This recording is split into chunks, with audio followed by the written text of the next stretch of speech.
First semester ফিলোসফির তোমরা পঞ্চম অধ্যায় থেকে ফুল টিউশনটা দেখে নাও।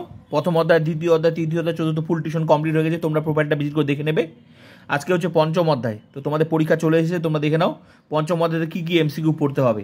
আর যারা আমার চ্যানেল নতুন, ফিলোসফি এইচএস উচ্চ মাধ্যমিক দর্শন ইউটিউব চ্যানেল স্বাগত। সঙ্গে প্লিজ শেয়ার করবে, লাইক করবে, কমেন্ট করবে, বন্ধুদেরকে শেয়ার করবে, কারণ ইউটিউবে একমাত্র চ্যানেল যেখানে ফুল টিউশন পড়ানো হয়।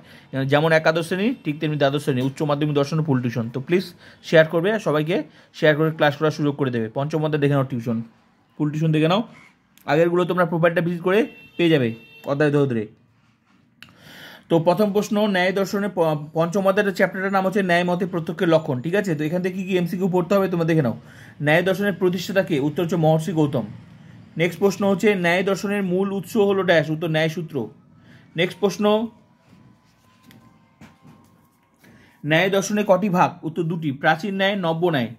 নেক্সট প্রশ্ন, ন্যায় দর্শন ড্যাশ? উত্তর হচ্ছে আস্তিক দর্শন, আধ্যাত্মবাদী দর্শন, বস্তুবাদী দর্শন, মোক্ষবাদী দর্শন, এগুলো বলা হয়।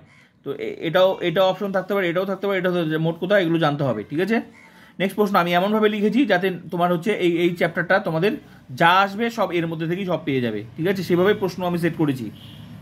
নেক্সট প্রশ্ন, ন্যায় দর্শনে কটি প্রমাণ স্বীকার করা হয়েছে? চারটি, প্রত্যক্ষ, অনুমান, উপমান, শব্দ।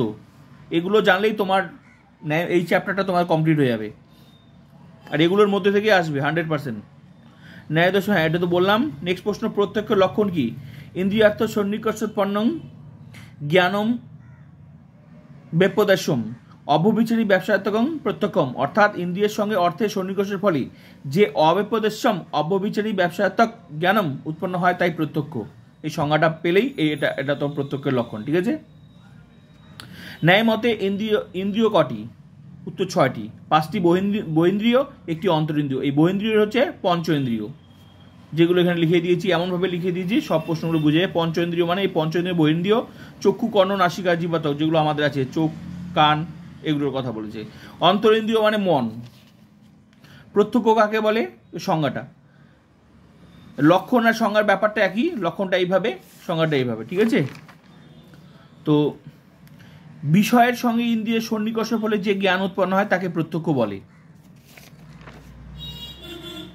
এগুলো যদিও সব অপশন দেওয়াই থাকবে, কিন্তু বিষয়টা জানতেই হবে তোমাদেরকে, তবেই তো উত্তরটা বুঝতে পারবে। ন্যায় দর্শনের জ্ঞান কত প্রকার ও কী কী? উত্তর 2 প্রকার, প্রমা মানে যথার্থ জ্ঞান, এবং অপ্রমা মানে হচ্ছে অযথার্থ জ্ঞান। আহ্নিকী দর্শন কাকে বলা হয়? ন্যায় দর্শনকে। নেক্সট স্তম্ভ মিলিয়ে সঠিক উত্তর নির্বাচন। এইভাবে প্রশ্ন দেওয়া থাকবে। আলটিমেটলি তোমার যদি এই অধ্যায় না, বাকি যে চ্যাপ্টারগুলো কমপ্লিট করেছি, মূল বিষয়টা জানলে তোমরা যে কোনো প্রশ্নের যেমনভাবেই দিক সব পারবে। আলটিমেটলি উত্তর দেওয়াই থাকবে, শুধু তোমাদের চুজ করতে হবে। তো তার মানে কি, মূল বিষয়টা আমি তুলে ধরেছি, এইভাবে প্রশ্ন আসবে। তো স্তম্ভ মিলিয়ে সঠিক উত্তর নির্বাচন করো, এইভাবে দেওয়া আছে। আত্মা, এগুলো বাম স্তম্ভ, ডান স্তম্ভ, এগুলোর বিষয় হচ্ছে কোনটার কার উত্তর সেটা। তো এখানে 1-এর এ, তো অপশন আছে, আমি বি দিয়েছি, এই জন্যই এটা বি উত্তর হবে। এরকম এ বি সি বিভিন্ন উত্তর, সবগুলোতে অপশন দেওয়া সম্ভব না, বি দিয়েছি। তো বি এর মধ্যে এই অপশনটা ছিল 1-এর বি, তার মানে এই যে এর উত্তর বি উত্তরটা হবে, তার মানে 1-এ আত্মার এটা হবে। তারপর হচ্ছে কি আছে 2-এ, তার মানে 2-এ জ্ঞানের এটা উত্তর হবে। তার মানে দেখো 3D, 3 মানে এই যে এটার উত্তর ডিটা উত্তর হবে। তারপরে যে 4C, তার মানে এটার উত্তর সিটা হবে। তো এটাই হচ্ছে এইভাবে লক্ষণ। আমরা আগে কি করতাম, এরকম টাকা করতাম না, ওই সিস্টেম চলে গেছে। ঠিক আছে। নেক্সট প্রশ্ন, প্রমা বা যথার্থ অনুভব কত প্রকার ও কি কি? 4 প্রকার, প্রত্যক্ষ, অনুমিতি, উপমিতি ও শব্দ। খাতার মধ্যে লিখে নেবে। ঠিক আছে। এই 5টা অধ্যায় কিন্তু কমপ্লিট হয়ে গেল, ক্লাস তোমাদের চলছে, ফুল টিউশন কমপ্লিট হয়ে যাবে। ঠিক আছে, পরীক্ষার আগেই। নেক্সট প্রশ্ন, বিবৃতি। সন্নিকর্ষ বলতে ইন্দ্রিয়ের সঙ্গে অর্থের সম্বন্ধকে বোঝায়, কারণ সন্নিকর্ষ কথাটি অর্থ হলো বিষয়। এই যে এই ধরনের প্রশ্নগুলো, এখানে তোমার এই যে বিষয়টা বিবৃতি, মানে এটা কোনটা ঠিক কোনটা ভুল, কোনটার কার কারণ কোনটা কি, এটাই তোমাদের ব্যাখ্যা করতে হবে। ঠিক আছে। তো এখানে হচ্ছে এই যে প্রথমটা, এটা হচ্ছে এইটা ঠিক আছে, ঠিক বলেছে, কিন্তু তারপর যে এটা ভুল, মানে দ্বিতীয় লাইনটা ভুল। এই জন্য বলছে এই যে এ দেওয়া থাকবে, আর দেওয়া থাকবে, এটা সঠিক কিন্তু আরটা ভুল, মানে রিজনটা ভুল। ঠিক আছে। ইন্দ্রিয়ার্থ কথাটি অর্থ কি? ইন্দ্রিয়ের বিষয়। সন্নিকর্ষ শব্দের অর্থ কি? সম্বন্ধ। লাস্ট প্রশ্ন, ইন্দ্রিয়ার্থ সন্নিকর্ষ জন্যং জ্ঞানং প্রত্যক্ষ।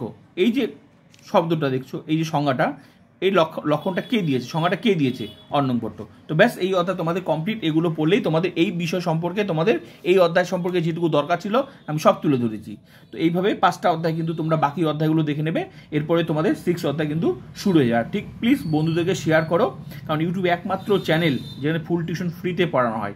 যারা উচ্চ মাধ্যমিকে দর্শন পরীক্ষা দিয়ে তারা জানে আমার চ্যানেলের গুরুত্ব। তো তোমরাও আশা করি ফার্স্ট সেমিস্টার সেকেন্ড সেম তোমরা তো পুরো টিউশনটাই পেয়ে যাবে, চিন্তার কোনো কারণ নেই। যারা উচ্চ মাধ্যমিকে তোমাদের বন্ধু বান্ধব বা দাদা দিদি আছে তাদেরকেও প্লিজ শেয়ার করো আমার এই চ্যানেলটা, তাদেরকেও ক্লাস করার সুযোগ করে দাও। ফুল টিউশন কিন্তু ওদের কমপ্লিটের পথে, ঠিক আছে? প্রোফাইলটা ভিজিট করে দেখে নিতে পারো টিউশন কাকে বলে। তো please share, like, comment and subscribe.